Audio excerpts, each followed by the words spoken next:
Con 3 golpes de piedra en cada una, las estacas quedaron bien enterradas. Nuestra tienda de campaña se alzó en la oscuridad primero que las demás. Era un poco tarde para instalar el campamento, pero habíamos gastado el tiempo buscando el mejor lugar, el terreno más plano para colocar las casas. Mientras los demás terminaban, nos dimos a la tarea de construir la fogata con piedras y trozos secos de madera que encontramos en ese mismo terreno. Ante los ojos de los demás, parecíamos exploradores experimentados. Sin embargo, esa era la primera ocasión en que pasaríamos la noche al aire libre, a mitad del bosque. Para llegar a ese lugar estuvimos caminando, bordeando y subiendo la montaña. Más de 6 horas buscando alejarnos lo más posible de cualquier poblado. Queríamos instalarnos a mitad de la nada. Necesitábamos experimentar el aislamiento y la supervivencia. Queríamos privacidad. Buscábamos un lugar para hacer lo que quisiéramos, sin estar sujetos al juicio público. Andrea acarició mi nuca. Estaba esperando que terminara de enjuagar mis manos para decirme algo al oído. Cuando me levanté, se acercó más a mí. Sus labios rozaron mi oreja antes de que ella pronunciara una palabra, y eso me hizo sentir escalofríos. Me retó a que siguiéramos buscando un espacio en el bosque, donde ella y yo pudiéramos estar aún más cómodos y más solos. Tenía unos cuantos meses de conocerla, y estaba profundamente enamorado de ella. En aquel entonces era capaz de hacer cualquier cosa que Andrea me pidiera. Tratando de ser discretos, echamos unas cervezas en una mochila, jalamos una manta y nos encaminamos de nuevo hacia la cuesta. Nadie nos vio desaparecer entre los árboles. Caminamos entre montones de hojas secas, pero el sonido de nuestros pasos no se distinguía entre todo el alboroto que hacían los demás, en un intento por alzar sus propias tiendas de campaña. Ninguno de los dos nos dimos cuenta de que anduvimos sobre un camino trazado por el andar de una persona, o un animal muy grande. Solo estábamos complacidos de haber encontrado un sendero, y no tener que meter los pies entre la hierba, o los agujeros en la tierra, o tropezar con las piedras. En menos de 1 minuto de camino, la luz de la fogata empezó a hacerse menos hasta que desapareció a nuestras espaldas. El bosque se hizo aún más espeso, y la noche más oscura. Andrea iba por delante, iluminando el sendero con una lámpara que parecía de juguete.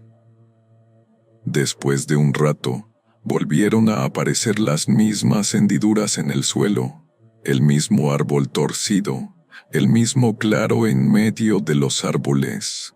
Parecía que estábamos dando vueltas en círculo. Sin embargo, no habíamos hecho más que caminar en línea recta. El bosque pronto se sintió ajeno, y en un momento nos pareció que ya no estábamos en el mismo lugar del campamento. Las voces de mis compañeros, que en un momento se escuchaban como un susurro a la lejanía, se habían ido diluyendo hasta que desaparecieron por completo. Íbamos callados, pensando lo mismo al mismo tiempo. No habían pasado más de 10 minutos, por lo que no debíamos estar tan lejos de los demás. Nos detuvimos. Ambos estábamos asustados, pero hasta ese momento nos atrevimos a decirlo. Estábamos perdidos. El lugar donde nos detuvimos tenía plano el piso. Caminamos hacia adelante y hacia atrás, pero ya no había subidas ni bajadas. Ya ni siquiera estábamos seguros de encontrarnos en una montaña. Andrea se empezó a poner más nerviosa y daba tropezones con las ramas en el suelo, con las rocas. El miedo que estaba sintiendo salía por su boca y hacía temblar su voz. Se le ocurrió gritar los nombres de las muchachas que ella había invitado al campamento. Tomé aire y también me puse a gritarle a mis amigos. Dábamos un par de gritos y luego guardábamos silencio. Esperábamos escuchar sus gritos de vuelta y así ubicarnos. Encontrar la dirección por la cual habíamos llegado hasta ese complejo laberinto de vegetación. Cuando callábamos, desde el interior del bosque aparecían estruendos, se escuchaban silbidos, esporádicas ramas crujiendo. No fue a la primera, sino después de casi 40 minutos que estuvimos rondando la misma zona, cuidando de no alejarnos más, que escuchamos voces a lo lejos.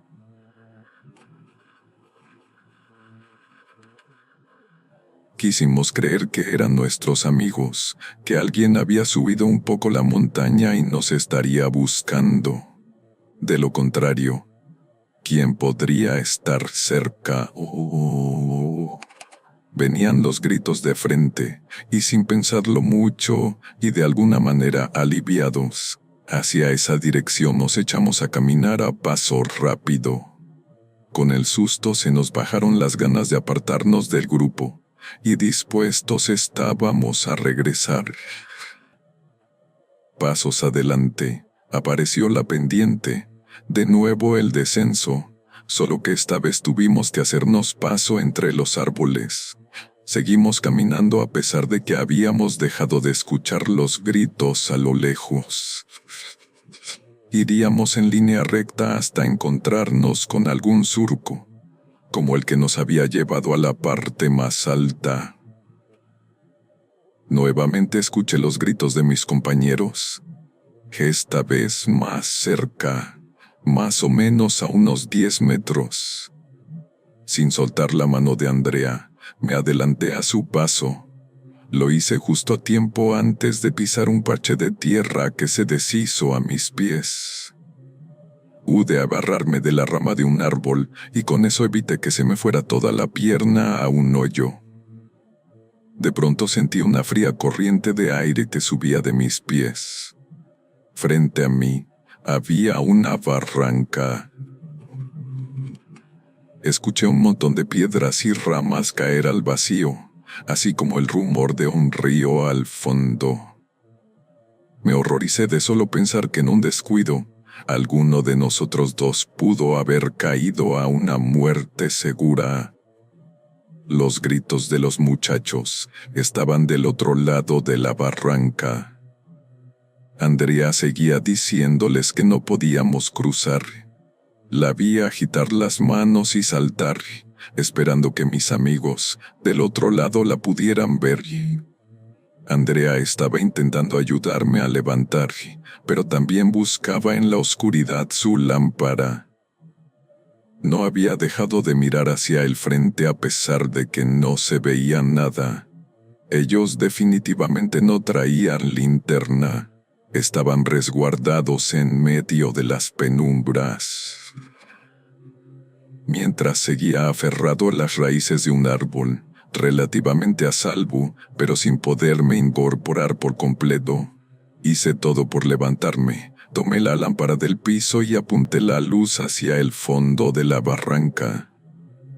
No había mucha distancia desde el borde hasta el fondo, pero una caída desde aquella altura definitivamente dejaría a cualquiera bastante mal herido. Arrastré el círculo de luz hacia lo alto de la otra barranca. Esperaba encontrar a salvo y del otro lado a mis amigos del campamento. Lo primero que vi fue un enorme tronco tirado sobre la tierra, casi al borde de la barranca. Ahí no están mis amigos ni las amigas de Andrea. Entonces, repentinamente aparecieron las risas de quienes estaban gritando hace unos segundos. de quienes pensamos que eran nuestros compañeros de campamento. 2 mujeres sentadas sobre el tronco caído. Vimos sus piernas, sus pies descalzos, sus pieles pálidas, muertas. No vimos sus rostros, porque no podía sostener la lámpara sin que me temblaran las manos, porque no me atrevería a apuntarles las caras con la luz a esas criaturas. Andrea estaba igual de horrorizada que yo. Ya no podía gritar porque no podía respirar del miedo, pero se acercó a mí, me apretó fuerte el brazo y me dijo al oído: «Son las brujas».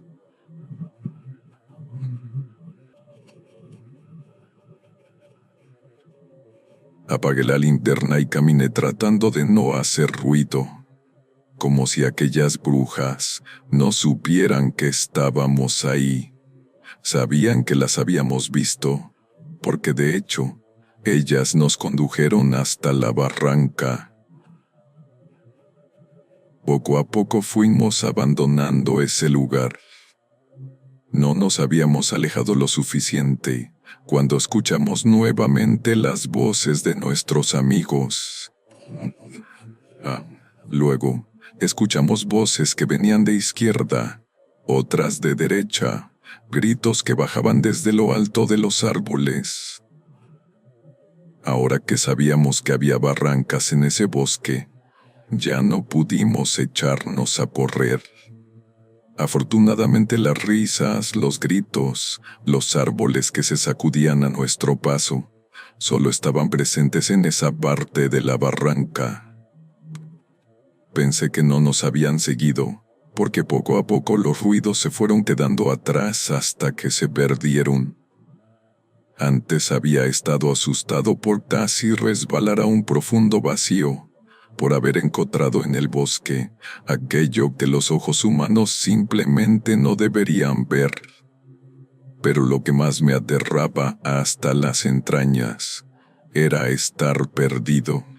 Y ahora sí sentí que estábamos más perdidos que antes, más lejos aún del campamento. Cuando mínimo, a 6 horas del último poblado que vimos antes de internarnos en la sierra. Andrea volvió a gritar y, esta vez, de su estómago no salían las palabras como lo hacían antes. Estaba desesperada. A donde fuera que apuntaba con la luz de la lámpara, veía lo mismo: troncos, ramas, hojas, vacío y tierra. Pasó 1 hora en la que solo dábamos vueltas alrededor de un solo árbol, abriendo bien los ojos y tratando de ver a la distancia. Entonces, Andrea vio que se encendió un punto de luz a la lejanía. Podría ser la fogata. De ser cierto, no deberíamos estar muy lejos. No nos quedaba de otra más que seguir esa luz, nos llevase al campamento o no. No había una mejor opción. De nuevo, al interior del espeso bosque, y sin mucha luz que proviniera del cielo o de la lámpara que Andrea llevaba en la mano, nos fuimos caminando cautelosamente, en la dirección de aquello que figuraba ser la fogata que nosotros mismos habíamos encendido. Metros adelante, aquella ardiente luz se vio más clara ante nuestros ojos. Era la fogata de un campamento, no necesariamente el nuestro, pues por más que nos fuimos acercando, no escuchamos murmullo alguno. No vimos tampoco a nadie alrededor de la fogata. Tardamos un poco, pero por fin llegamos a ese claro donde habíamos instalado el campamento. La gran diferencia es que no había tiendas, solo la fogata encendida. Y evidentemente, mis compañeros ya no estaban ahí.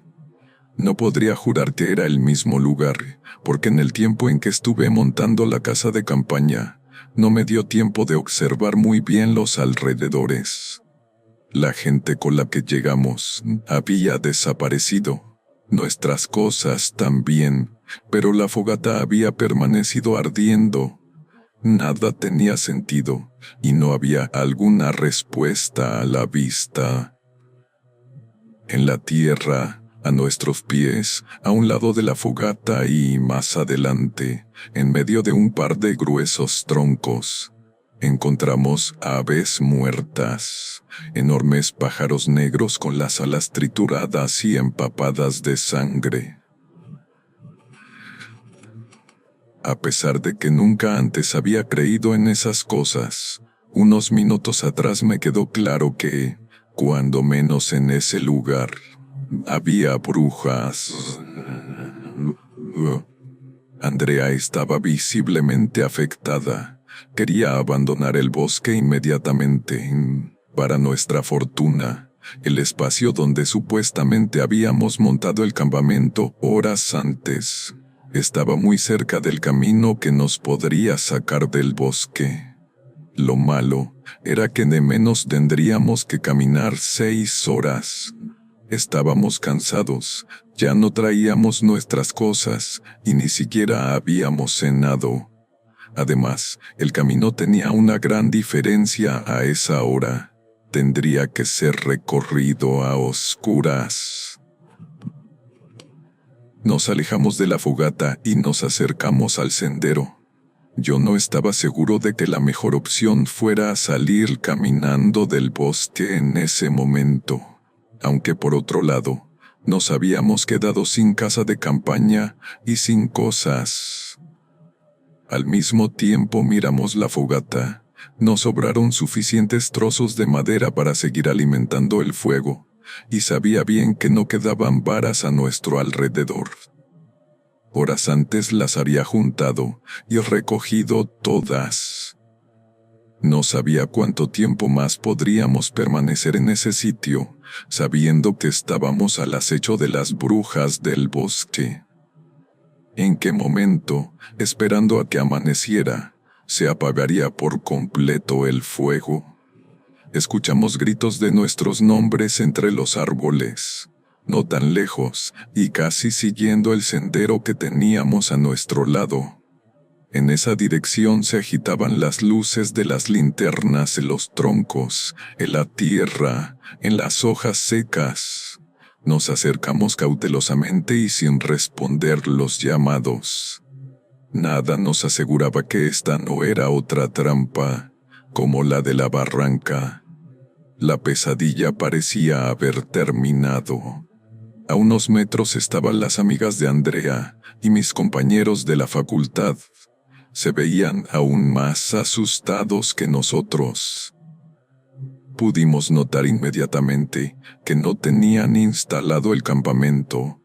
Las mochilas estaban recargadas en los troncos, las tiendas de campaña estaban desarmadas y aventadas unas encima de otras. Habían tenido que quitar las casas, se vieron obligados a moverse, a abandonar aquel sitio al que habíamos llegado al principio. Parecía un lugar seguro, pero tan pronto como Andrea y yo abandonamos el campamento, unas horas antes, algo insólito les había sucedido a mis amigos. Antes de que pudiéramos explicar dónde estuvimos todo ese tiempo, ellos nos advirtieron que teníamos que salir de ahí, alejarnos lo más posible. Era peligroso quedarnos. Cuando nos escapamos, nadie se dio cuenta. Estaban distraídos, batallando con las tiendas de campaña, las varillas y las estatas. Entonces, a unos pasos de Gabriela cayó una enorme ave negra. Era casi del tamaño de un zopilote. El golpe en la tierra cimbró los pies de la muchacha. Ella se asustó y retrocedió, pero también apuntó con su lámpara para ver qué era lo que había caído de las ramas de los árboles. Aquel animal se sacudía en el suelo. Estaba herido. Las salpicaduras de sangre hacían resplandecer su negro plumaje. La muchacha volteó hacia el cielo, tratando de buscar aquello que había lastimado a ese animal. Minutos después, cayó otro. Primero se sacudieron las ramas, y entonces un pesado bulto se precipitó hasta la tierra. Inmediatamente después, le cayeron encima las hojas que había arrancado a su paso. Y luego, silencio. También estaba herido, también tenía sus oscuras plumas manchadas de sangre. Para ese momento, todos habían suspendido momentáneamente sus tareas. Se miraban entre ellos, miraban a las aves y también buscaban en lo alto de las copas de los árboles. Después cayeron otros 3. La sangre manchó también la tierra.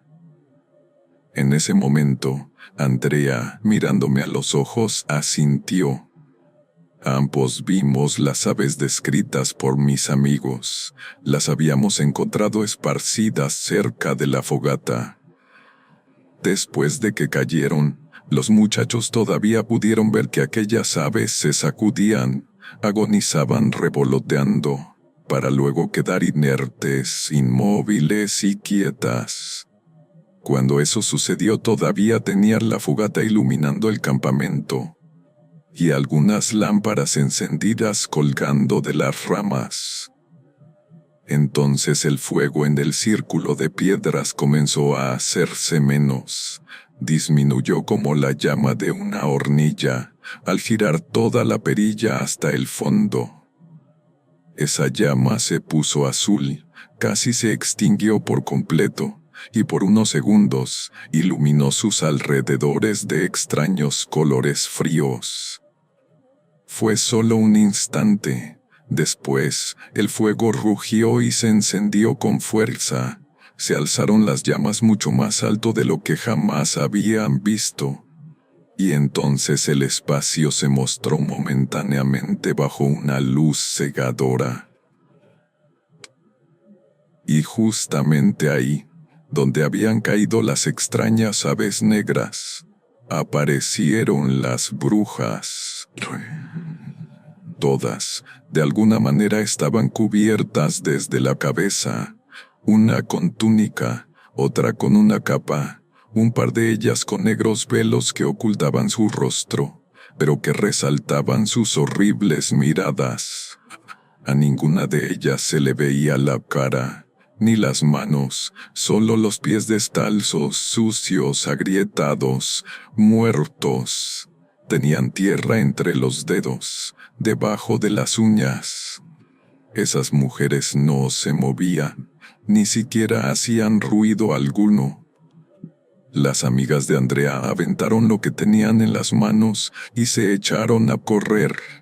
Los demás las veían temblando y las escuchaban llorar a un costado del sendero.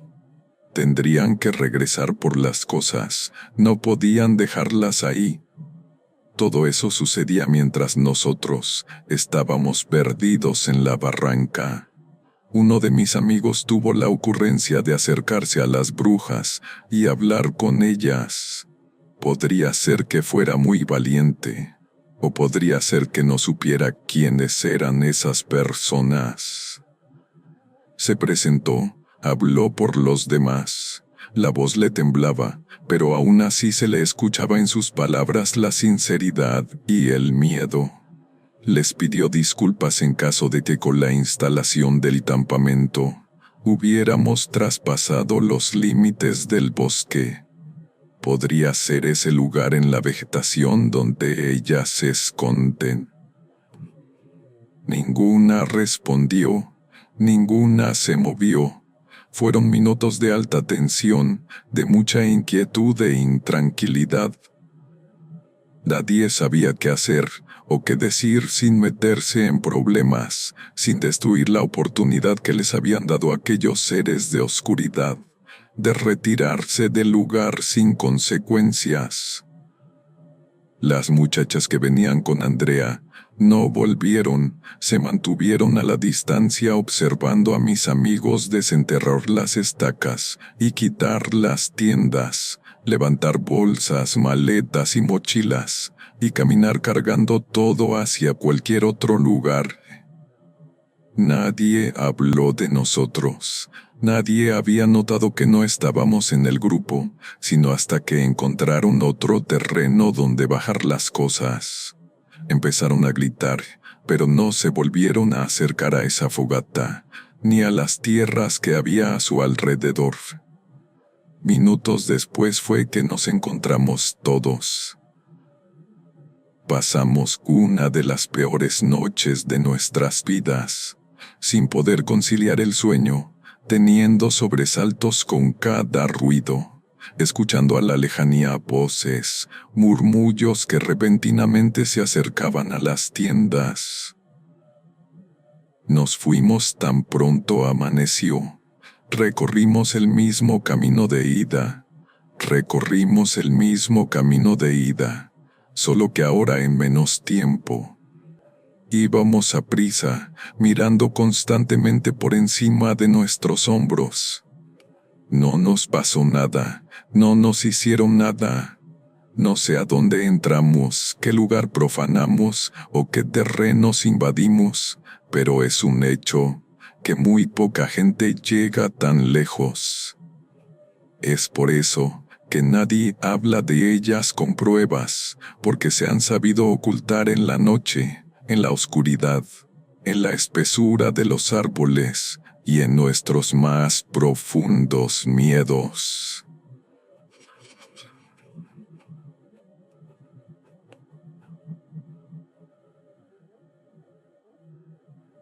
Dos. Ramona. Esa noche estábamos todos reunidos en casa. En casa de mi madre vivimos mis 3 hermanas. Solo Viridiana y yo tenemos hijos. Alejandra es la única que se casó y vive aquí mismo con su esposo. Es una casa grande, en una colonia pobre perdida en esta enorme ciudad. Días antes había sido el cumpleaños de mi madre, y entre todas le cambiamos su vieja televisión por una pantalla. También compramos un mueble nuevo para que quedara bien instalada. Estábamos todas en la sala. Era un poco tarde. No siempre están todas mis hermanas en viernes, pero esa noche nos pusimos de acuerdo, y después de cenar le dimos la sorpresa. Bajamos la pantalla de la camioneta, quitamos el mueble antiguo, un alto mueble de madera con varios cajones y compartimentos. De la parte superior cayó un montón de polvo, papeles y hasta el control del estéreo que tenía más de 5 años perdido. Creo que nunca le había pasado un trapo encima a ese mueble. La hija de Viridiana se acercó en medio de aquella nube de polvo y recogió un recorte de periódico que cayó al piso al momento de quitar el aparato. Itzel en ese momento tiene 6 años. Ella vive con su madre en el último piso. Es la preferida de la abuela. Itzel toma el pedazo de periódico. El recorte es bastante viejo. El papel se ha adelgazado bastante. Es del año 1985. Mi madre olvidó que lo tenía. De hecho, no tengo idea de por qué lo conservó, por qué apartó esa hoja y la puso en un lugar alto, a buen resguardo. Mis hermanas se acercaron. Mi madre estaba en la cocina. Había una nota en ese periódico. Era de una mujer que había sido atrapada metiéndose a las casas a robar. Leímos la noticia. La fotografía mostraba en blanco y negro a una señora con pantalones holgados, como pijama, con una blusa color claro, con el cabello amarrado en una trenza. En otra fotografía con dificultad se apreciaba el supuesto motín. Aquella mujer se había metido a robar cuchillos. Entre sus ropas, en sus bolsas, había bastantes objetos filosos. No todos eran cuchillos. El reportero describía unos cuantos picahielos, navajas y tijeras. La última foto mostraba el domicilio donde había sido capturada por elementos de la policía. Era la casa de al lado. Mi madre volvió de la cocina, vio la nota que teníamos en las manos.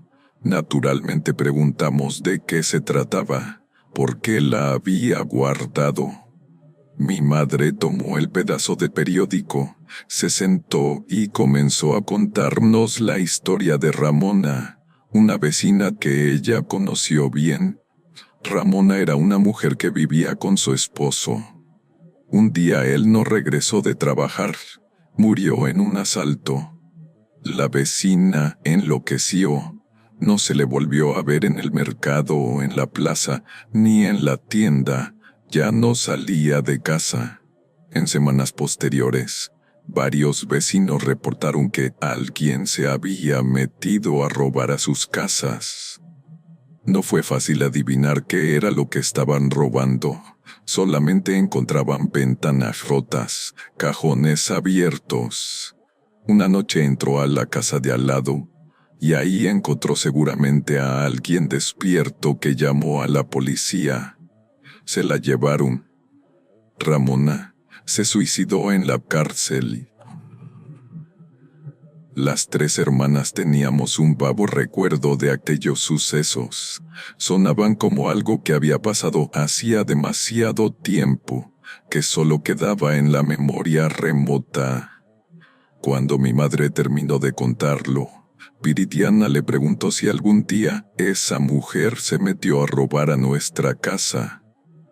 Mi madre no tuvo tiempo de responder. Itzel, la hija de Viridiana, se adelantó a decir que sí.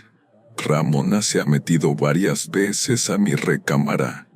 Ella me hizo esta trenza. La niña se lleva la mano a la cabeza. Viridiana mira a mi madre. Luego me mira a mí. Está esperando que nosotras digamos algo. Tal vez cree que nosotras sabemos algo que ella ignora, pero estamos igual de desconcertadas. Lo cierto es que mi hermana no sabe hacer ese tipo de trenzas, y la niña es muy pequeña para hacérselo ella sola. Esa noche Viridiana tiene tanto miedo de subir a su departamento, que se queda a dormir en la sala con su hija.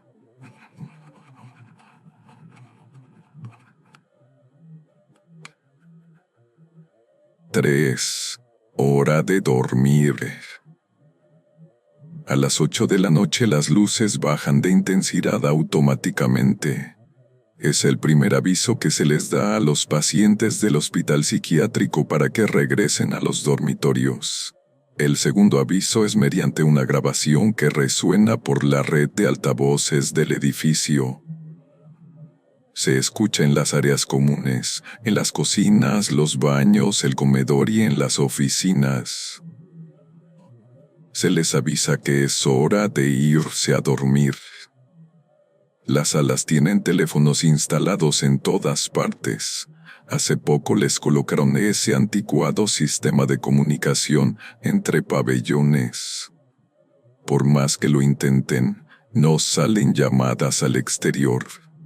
Los teléfonos solo sirven para comunicarse entre los trabajadores de ese hospital. Las enfermeras los utilizan para confirmar que después de las 8 ya no queda nadie en las salas. No siempre es fácil desalojar los espacios. A veces los pacientes se rehúsan y antes de llevarlos por la fuerza, el personal debe de persuadirlos amablemente. Aquella noche parecía una noche normal, hasta que todos fueron llamados a sus dormitorios, a donde ni uno solo quiso entrar. Parecía que los pacientes se habían puesto de acuerdo, y a diferencia de otras ocasiones, ninguna palabra los hizo ceder. Se amontonaba toda clase de gente en los pasillos, gimiendo, gritando y llorando. Pocos de ellos eran capaces de expresar con palabras lo que estaban sintiendo. Pero ciertamente, a todos se les veía lo mismo en el rostro: miedo. Podría haber sido un brote de psicosis colectiva, pero lo extraño era que los pacientes del pabellón 1 no podían ver ni oír a los pacientes de los demás pabellones. No había forma de que el inusual comportamiento se hubiera contagiado de un piso a otro. Sin embargo, el desorden reinaba en todos los espacios, en todos los pisos y en todas las salas. A las 9 de la noche no había ni un solo paciente en su dormitorio. Las enfermeras, por la fuerza, podrían lograr contener a 1 o 2 pacientes, pero jamás a 80. La situación se estaba saliendo de las manos.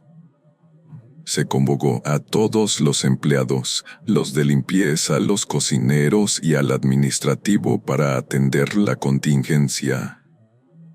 Afortunadamente para todos ellos, en su consultorio aún estaba uno de los psicólogos. Afuera del hospital, enormes nubes habían oscurecido aún más la noche, y las primeras gotas de lluvia comenzaban a caer. Por los gritos que daban los pacientes, el ruido de afuera era casi imperceptible. La vegetación del enorme patio que rodeaba el edificio comenzó a sacudirse por las fuertes corrientes de viento que de un momento a otro se apoderaron de la noche. En ese lugar nadie parecía notarlo. El horrible temporal podría haber asustado a los enfermos. Esa tarde había sido bastante gris y en el cielo estallaban los relámpagos desde antes de que oscureciera. Aunque, seguro era algo más, algo que había entrado a ese lugar sin avisar. Siempre hay alguien que puede dar un vistazo, que puede percibir todo eso que siempre está invisible para el ojo común. En este caso, todos los pacientes parecían saber que algo rondaba los pasillos del hospital. Todo el personal había recibido capacitación para resolver ese tipo de situaciones, pero como dijo una cocinera, una cosa es la teoría y otra la práctica. El psicólogo escuchaba y trataba de buscar una solución. Se alejó de la reunión con el personal y se acercó a uno de los pacientes. Abordó a aquel con el que había trabajado antes. Le preguntó qué sucedía. El paciente en las manos tenía un par de guantes, se los ajustaba, los apretaba. Su lenguaje corporal demostraba inquietud, nerviosismo y terror. Al no responder inmediatamente, el psicólogo tuvo que volver a preguntar. Entonces el hombre le dijo, sin mirarlo a los ojos, que Eva y Luz dijeron que nadie iba a dormir esa noche. ¿Quiénes? Eva y Luz. ¿Ellas quiénes son? El paciente no respondió más. Se le hicieron más preguntas, pero decidió ignorarlas. El psicólogo recorrió el pasillo donde se aglutinaba la gente. Oía gritos desesperados, balbuceos, pero también, esporádicamente escuchaba los nombres que le dio el paciente de los guantes. Eva y Luz. De pronto, percibió una pequeña voz debilitada por los gritos de todos. Volteó y vio a una mujer delgada, demacrada, con una mirada extraña y aterradora. Tenía decenas de collares y brazaletes de fantasía. ¿Quiere pruebas? Entre usted a las habitaciones y mire debajo del colchón. El médico, guiado más que nada por la curiosidad, ingresó caminando a un dormitorio que escogió al azar. Pocas veces el personal administrativo entraba a esos lugares, que olían a sudor y a humedad. El psicólogo le pidió a la mujer que lo acompañara, pero ella se negó. En ese punto, el psicólogo solo estaba actuando para que la mujer viera que no había nada malo, y que era seguro regresar a los dormitorios. Intentó levantar con una mano el colchón, pero lo encontró muy pesado. Dejó en una mesa la libreta que llevaba en la mano, y entonces, con ambas manos levantó el colchón. Entre este y la cama, no había nada. La mujer, en el dintel de la puerta, dio un grito atronador, tan fuerte que hizo que todos se callaran. Sin moverse del lugar donde estaba parada, la paciente señaló hacia la parte de abajo del colchón. El psicólogo vio que además de tener una amplia rasgadura, había un círculo dibujado. Estaba dibujado con algo que parecía ser sangre. El colchón de la cama de al lado también tenía ese signo. De hecho, todas las camas estaban igual. Las de ese dormitorio y las de todo el pabellón 1, 2 y 3. Sacaron uno de los colchones para examinarlo. Mientras, las enfermeras comenzaron a interrogar a los pacientes. Bueno, lo intentaron, aunque por los gritos que se oían en todo el hospital, sabían que no iban a llegar muy lejos. Nadie parecía haber logrado avance alguno, y cada vez se estaba haciendo más tarde. En todo ese rato, a más de uno se le escuchó decir que Eva y Luz no dejarían dormir a nadie en toda la noche. Los truenos asustan aún más a los pacientes, pero sobre eso no se puede hacer nada para evitarlo. Para sorpresa y desconcierto de los que trabajamos ahí, de un momento a otro, todos los pacientes se callan. Se forma un extraño silencio, tan delgado y frágil que pareciera que en cualquier momento se desgarrará, se romperá en 1000 pedazos. Imagina ver a todos dando tropezones, llorando o gritando, y de pronto se calman, se tranquilizan. En sus rostros aparece un extraño gesto. Parece que escuchan o ven algo que los trabajadores no podemos. No se mueven, pero sí se miran entre sí. No están paralizados, están atentos, poniendo atención al vacío, a lo que nosotros creemos que es el vacío. Súbitamente un relámpago estalla en el cielo, y la luz que entra por las ventanas activa nuevamente el desconcierto de los pacientes. Ha vuelto el ruido al hospital. Muchos ríen con sonoras carcajadas, algunos lloran con profundos y aterradores lamentos. No hay puntos medios. La paciente que lleva las muñecas adornadas con brazaletes se vuelve a acercar al hombre que hacía las preguntas y le dice que Luz les acaba de hablar a todos. Era una voz en sus cabezas. Les dijo que vendrá de mi cita. La dirección ha mandado a llamar a varios de mis compañeros. Son ellos a quienes han convencido de quedarse más tarde. Les asignaron tareas. En menos de media hora, ya todos han tomado colchonetas, cobijas, almohadas y mantas. Con eso levantarán a mitad del comedor, un amplio y grande dormitorio común. Se mueven mesas y sillas, se hace un espacio al centro, y se empiezan a tender en el piso las improvisadas camas. Es una medida provisional, en lo que se solucionan lavar los colchones, o cambiarles el forro, o que simplemente los pacientes olviden lo que está pasando. Se tardan varias horas en lograr que todos se concentren en el comedor y que todos estén relativamente quietos. Hacen un conteo ahora que tienen a todos los pacientes en orden, pero falta uno, la mujer de los brazaletes. No tardaron en encontrarla. Estaba en su dormitorio, tirada boca abajo. No lo notan inmediatamente, pero la mujer está herida. Su mente se ha cerrado, y de su boca no sale ni saldrá palabra alguna. Tiene un golpe en la cara y la bata desgarrada. Parecía que le había escurrido sangre de la nariz, pero ella misma se la limpió con la manga de su camisón. Ahora no contesta las preguntas. Pareciera que alguien la tiene amenazada. Ya no dirá nada en toda la noche, eso es seguro, y el resto lo pasará en la enfermería. Son las 2 de la mañana.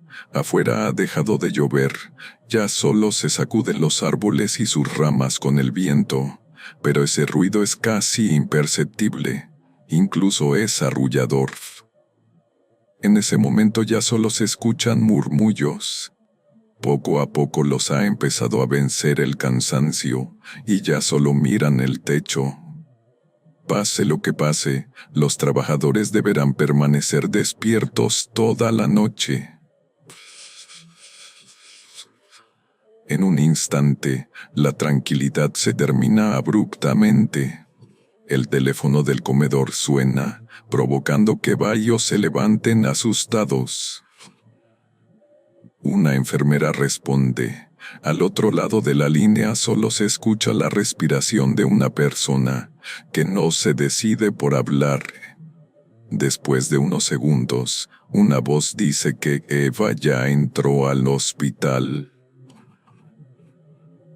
La muchacha mira la pantalla del teléfono. La llamada se originó en la sala de manualidades, donde uno de los vigilantes ha confirmado que no hay nadie.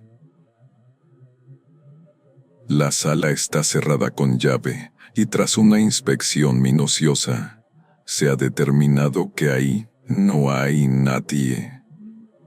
De un momento a otro las cosas ya no son producto de la coincidencia, de la psicosis colectiva, de la locura o del miedo.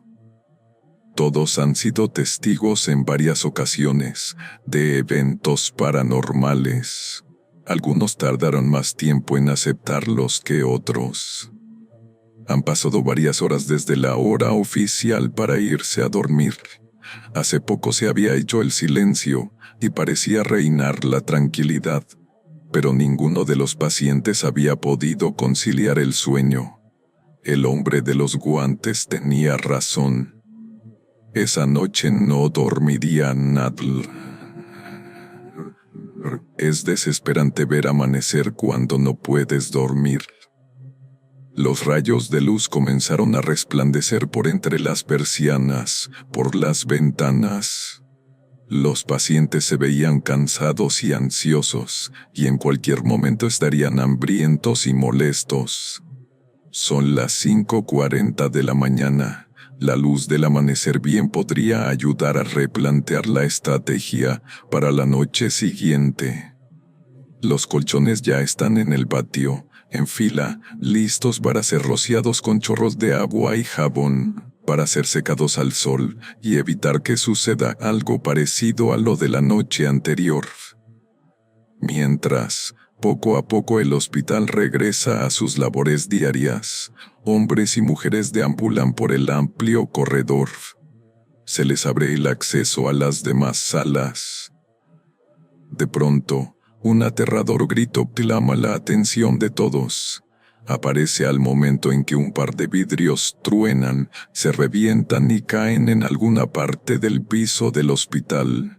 Piensan que alguien escapó. O al menos lo intentó, porque las ventanas están reforzadas con barras de metal. Buscan la ventana, los vidrios rotos, pero no los encuentran por ningún lado. Es que no han mirado hacia donde los pacientes miran. La ventana que se rompió es del recibidor. Ese espacio tiene un techo muy alto y la ventana que se rompió no tiene protección. Pero es porque está 6 metros por encima del piso. Es imposible llegar ahí, salvo con una escalera o trepando las paredes. Los vidrios en el piso están embarrados de sangre. Tarda unos minutos, pero por fin alguien enciende una alarma. Posteriormente también las luces. Se hará el conteo una vez más. Ahora falta el hombre de los guantes. El próximo grupo de trabajadores viene llegando a lo lejos. Atraviesan el patio. Nada saben de la amarga noche que vivieron los del turno nocturno. Quien los viera entrar y andar por el camino de piedra, se sorprendería al verlos cambiar su rumbo. Antes de llegar a la entrada del edificio principal, se detienen, echan a correr hacia el llano, hacia uno de los árboles. Hay un hombre atado a un tronco. Es el hombre de los guantes, solo que ahora no trae los guantes puestos. En sus manos tiene terribles heridas, símbolos, círculos muy parecidos a los que había en los colchones. Con cuidado desatan al paciente. Cualquiera en ese lugar pensaría que el hombre estaría purgando un castigo, que algún empleado sin escrúpulos lo había atado a ese árbol durante toda la tormenta. Sin embargo, nadie sabe cómo llegó ahí, quién lo habría sacado a mitad de la noche. Los trabajadores del turno nocturno sienten alivio al ver a sus compañeros entrar. Se abrazan y no tardan en comenzar la relatoría de lo sucedido. Entre todos los que escuchan, está una mujer mayor, que ella ha trabajado ahí desde siempre. Ella sabe quién es Eva y quién es Luz, solo que espera pacientemente a que terminen de contar lo ocurrido. Da un paso al frente, se aclara la garganta y comienza. Eva era una enfermera. Fue la única que permaneció laborando en el hospital luego de que dejó de estar administrado por la iglesia. En ese entonces estaba en el noviciado, pero lo abandonó. No se retiró con el resto de la congregación. Se quedó para darle seguimiento a sus pacientes. Para ser específicos, para seguir tratando a Luz. Ellas estuvieron hace más de 40 años en ese hospital. Nadie entiende por qué ahora están hablando de ellas, por qué son relevantes tanto tiempo después. Luz, según cuenta la enfermera, fue ingresada al hospital psiquiátrico porque sus familiares la internaron a la fuerza. Querían hacerla pasar por loca, o volverla loca encerrada en ese lugar. En esos años, nadie se interesó en obtener siquiera algún diagnóstico profesional. Tenían dinero y pagaron para que ella se quedara encerrada ahí. Pero ¿qué fue lo que les hizo para que ellos la condenaran a ese sanatorio? Luz tenía amigos privados y rituales que practicaba a solas. Los familiares pensaron que aquí, cuidada por monjas y sacerdotes, estaría más cerca de los ojos de Dios. La enfermera que ha llegado a contarnos esta historia hace una pausa, agrega con voz baja y mirando por encima de su hombro, que tiene una fundada sospecha de que los religiosos que administraban el hospicio abandonaron este lugar por una de las pacientes. Muy probablemente por Luz. Esa paciente hacía cosas espantosas y horribles por las noches, cosas que la lógica no podía soportar ni explicar. Eva se interesó en ese caso y no lo abandonó aún y cuando fue amenazada con ser expulsada. Dicen que quería practicarle un exorcismo. Las cosas al parecer no salieron tan bien como estaban planeadas, y poco a poco la extraña y amenazadora personalidad de Luz devoró a Eva. Una terrorífica noche, la exnovicia perdió la cordura. La vieron echando espuma de la boca, gritando y azotando su cabeza contra la pared. No quedó más que internarla en ese lugar. Su espíritu fue palideciendo a pasos agigantados. De un momento a otro, ya también balbuceaba las mismas tonterías que Luz. Estaban tan juntas y sus pensamientos eran tan parecidas, que más de uno pensó que ellas habían hecho algo así como un pacto. Una noche de tormenta desaparecieron, se fueron. Aunque Eva no llegó muy lejos. La encontraron muerta, atada a ese árbol, con horribles heridas en las palmas de las manos. Los demás trabajadores terminaron de escuchar la historia. Algunos estaban asustados, temerosos, otros incrédulos. La enfermera no necesitaba de la aprobación de sus compañeros, y antes de retirarse a checar su entrada, terminó diciendo: escuchen a sus pacientes, pónganles atención, y así se darán cuenta de que Eva y Luz jamás se fueron de este lugar. Los enfermos saben que ellas rondan los dormitorios, las oficinas y las salas. Son solo de ellas dos las voces que hablan con los enfermos.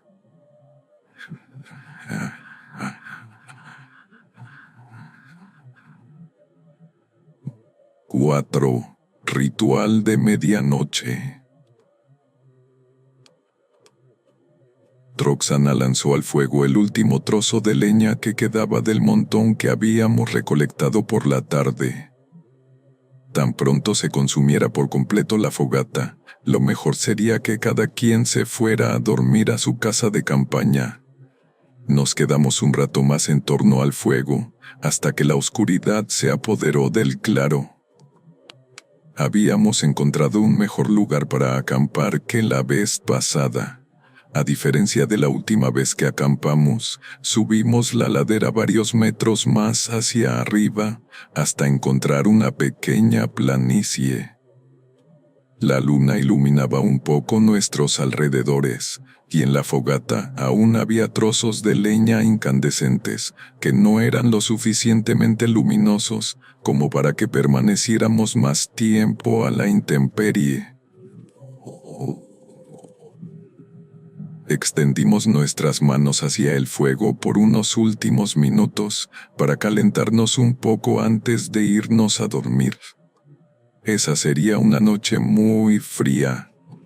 Éramos 6, todos excursionábamos en pareja. En aquel entonces Roxana era mi novia. Los demás, Fermín y Alicia, Gilberto y Diana, siguen juntos hasta el día de hoy. Un par de horas después de que cada pareja se encerrara en sus respectivas casas de campaña, sucedió algo que al principio no clasifiqué como extraño. Roxana se levantó, salió de su bolsa de dormir y caminando de cuclillas buscó la salida. Abrió de a poco el cierre de la casa de campaña y salió al exterior. Los pasos que daba con sus pies descalzos se fueron perdiendo en la vastedad del bosque. Yo no estaba por completo despierto, pero el rumor que hacían los animales nocturnos inundaba mis sentidos. Al salir, ella olvidó cerrar la entrada de la tienda de campaña. El aire frío de la noche entró y me espantó el sueño. Pensé que había ido al baño. Decidí esperar a que volviera para intentar dormir el resto de la madrugada. Mi reloj de pulsera hizo un pequeño bip que indicaba que justo habían dado las 12 de la noche. Era muy temprano para estar despierto en fin de semana, pero muy tarde para estar levantado a mitad del bosque, en medio de la nada. 20 minutos serían más que suficientes para ir al baño y regresar. A menos que ella se hubiera alejado y ahora estuviese perdida buscando el campamento. Me alarmé tras ese pensamiento y salí de inmediato de la bolsa de dormir y luego de la casa de campaña. Parecía una extraña aparición. Roxana se encontraba de pie a unos metros del campamento. No estaba sola. La acompañaban mis demás amigos. Alicia y Fermín, Gilberto y Diana formaban un pequeño círculo alrededor de la fogata. Roxana estaba de pie, descalza sobre las brasas. Aspiré el olor que se encontraba en el ambiente. De la fogata salía un poco de vapor y humo. El fuego se había apagado, pero unos cuantos pedazos pequeños de carbón seguían encendidos. Me froté los ojos con la punta de los dedos porque no creía lo que estaba viendo.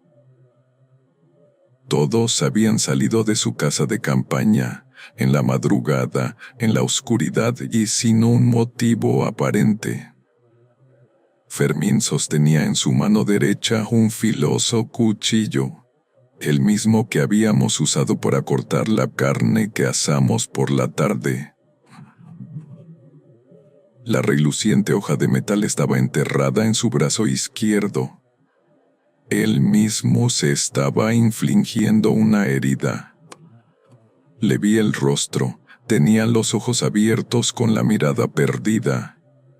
Observé a los demás, incluyendo a mi pareja, y todos tenían la misma expresión. Estaban dormidos, desconocían seguramente lo que estaban haciendo. Del brazo derecho de Fermín salía sangre. El corte no era amplio, ni muy profundo, era más bien como un piquete. Por un momento imaginé la piel y el músculo desgarrándose, y entonces sentí escalofríos. A pesar de la hiriente incisión que le provocaba el filoso cuchillo, solo un delgado hilo de sangre resbalaba por su piel. En la oscuridad, supongo que unas cuantas gotas habían pintado el pasto de rojo. Sin hacer ruido, y casi sin respirar, los miré a todos nuevamente, de abajo para arriba. Alicia, Diana y Gilberto solo estaban de pie, sin moverse, sin hacer nada. Esta vez, ahora poniendo atención en la escena completa, noté que había alguien más junto a ellos. Alguien que no había llegado con nosotros. Tenía el cabello largo, pero sus facciones no eran precisamente humanas. Solo puedo decir que su rostro era alargado. Lo demás que vi escapaba de mi comprensión. Sentí que mi cerebro era incapaz de registrar esa criatura que mis ojos veían por primera vez en la vida. Verlo me comenzó a provocar náuseas, aunque a pesar de todo, no podía apartar mi mirada de ese extraño ser. Mientras transcurrían los segundos, me pareció observar que su cuerpo ligeramente cambiaba su forma. Poco a poco empezó a verse más humano, con rasgos más definidos. Entonces dejó de verse como una extraña criatura. Pero lucía espantosamente familiar. Se parecía un poco a mí. No sentí más que desconcierto. Era como si estuviera mirándome a través de un cristal distorsionado. Quise acercarme, pero no sabía qué haría cuando llamara la atención de mis compañeros. En un momento, escuché ronquidos provenientes de una de las tiendas de mis amigos. Las otras casas de campaña estaban cerradas. Eso fue aún más confuso y extraño. Sin embargo, lo peor estaba aún por pasar. De entre los árboles a mi derecha se escucharon ruidos. Alguien salió de la oscuridad. El ruido que hacían sus pasos alertó a mis compañeros, a mi novia y a la extraña criatura que se había convertido ante mis ojos. Yo también miré hacia la arboleda. Era Roxana. Imposible, estaría viendo doble. Al centro de la fogata también estaba ella. O había alguien muy parecido a ella. ¿Cuál era la explicación? Las personas que estaban en torno a la fogata la miraron salir de entre los árboles. Ella, mientras caminaba, miraba con cuidado el suelo, la tierra. Dio unos pasos más y esos hombres y mujeres, parados a unos metros de mí, se separaron y caminaron en distintas direcciones. Estuve a punto de seguirlos. Después de todo, no me quedaba claro quién era quién. Roxana llegó a mi encuentro. Tan pronto como me vio, le pregunté si había visto lo que estaba sucediendo ante los restos de la fogata. Me dijo que no, y efectivamente, parecía no saber de qué le estaba hablando. Para demostrarle que había sido testigo de un evento paranormal e inexplicable, la llevé a las otras tiendas de campaña para mostrarle que nuestros amigos no estaban donde deberían estar. Pero ¿cuál fue mi sorpresa cuando desde dentro de las casas salieron las voces de mis compañeros, quienes se preguntaron qué estaba sucediendo con nosotros? Yo ya había sentido terror cuando vi a Roxana y a ese otro hombre que se parecía a mí, a Fermín perforando su piel, básicamente a todos nosotros en medio de un extraño ritual. Ahora que supe que ninguno de mis compañeros había realmente participado en esa extraña escena, se me heló la sangre. Quise contarles, pero no supe por dónde empezar. ¿Cómo decirles lo que había visto sin parecer un loco? Roxana trató de tranquilizarme, sin entender por completo qué había sucedido mientras se internó en el bosque. A la mañana siguiente partimos del lugar. Yo iba caminando detrás de ellos, bajando por el sendero, esquivando las ramas, los pastos crecidos, mirando por encima del hombro, imaginando a aquellas criaturas convertidas en nosotros mismos. Un par de años después volvió a surgir la idea de regresar, de acampar en el mismo lugar. Pensé que deberíamos hacerlo en otro lado, explorar nuevas rutas, nuevos paisajes. No logramos ponernos de acuerdo y volvimos al mismo lugar. Esta vez yo iba solo. Lo que teníamos Roxana y yo no funcionó.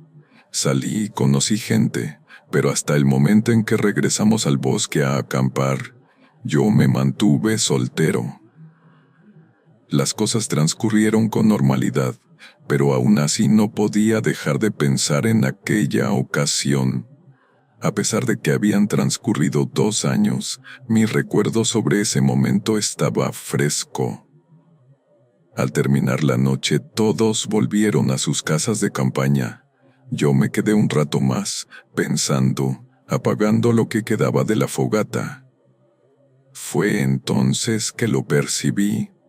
Una mirada se había posado sobre mi espalda. Venía de la espesura del bosque. Miré cautelosamente por encima del hombro. Ahí estaba. Roxana, o alguien muy parecido a ella, se asomaba por entre los troncos de los árboles. Miraba hacia el campamento desde una distancia considerable. Acechaba. Parecía estar a punto de saltar de su escondite. La curiosidad me dejó paralizado, y entonces no solo la reconocí a ella. A un costado, un hombre idéntico a mí también miraba el campamento, vigilando desde la lejanía.